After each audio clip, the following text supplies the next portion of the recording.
Nós começamos a Playa Film Festival desde dia webs, 6 de outubro.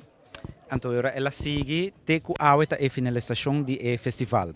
Que nós planificamos de princípio de 28 de janeiro, nós abrimos a submission onde tour participante por mandar um filme para apresentar na praia. Que ela ora na manda filme, se faz uma seleção oficial de filme que vai selectar.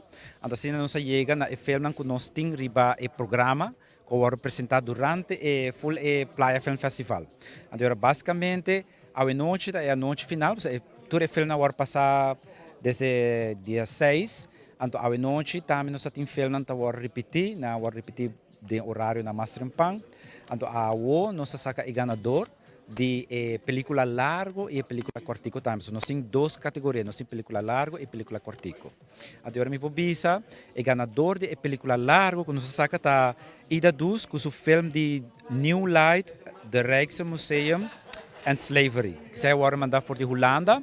E outro filme, também agora mandado de Holanda, que está Rasha, que está de Melissa Strangio. Eigenlijk, para diferenciar categoria não, nós toma voorbeeld de Oscar, que a película não bom de 40 minutos, a película não cortico, a película não riba 40 minutos, a película não largo. Então, nesse caso aqui, o prêmio é prêmio de público, que o público durante o full festival está votando. Nós fazemos de maneira criativa, que tira florim, se não gosta do filme, para a película que não gosta, nós tira a placa, na final nós conta tudo o voto, não?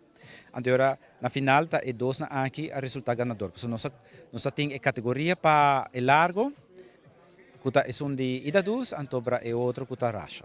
Ik heb hiervoor niet eerder een film gemaakt. Deze film heb ik gemaakt samen met Mo Anwar Lachab.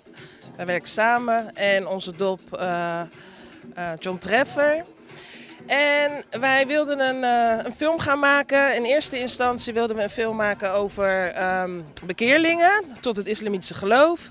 En toen kwamen we er op een gegeven moment achter, dat was een beetje in de tijd van IS, dat er veel Caribische Nederlanders zich bekeerden tot het islamitische geloof. En zo zijn we eigenlijk bij een grote groep Caribische Nederlanders gekomen. Of een grote groep, 30 mensen ongeveer, bekeerlingen.